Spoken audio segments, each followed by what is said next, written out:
aan maanta ka hadlaya waa cawaaqib xumada iyo arrinka xun ee ka taagan koonfurta Soomaaliya kaas oo ah in wax qaradkii iyo madaxdii iyo culimaadoodiintiiba la dhameeyo lana gumaado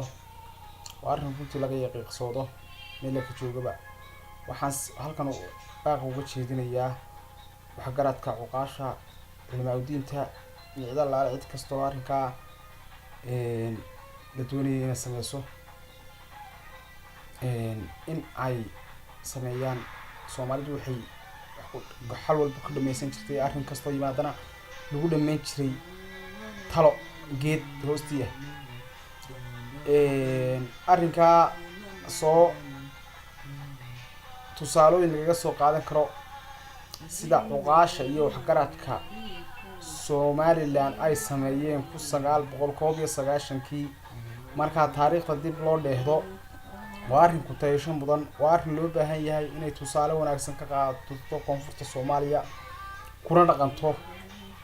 inta ay isku sadaan wax qaradkoodii iyo cuqaashooda iyo dhammaan iyo intii talo looga baahan yahay ama wax ku biirin karta waxaan leeyahay arrinka lagu dhaqaaqo oo kiina xun waa in la iska qabtaa way qabiil kasta marka qabaayilku isku yimaado waxay yeelanayaan ka maafiyada iyo ka mooryaanta kibigoodaba alaaxooda la jaro la dhameeyo waayo haddaan iyaga la dhameen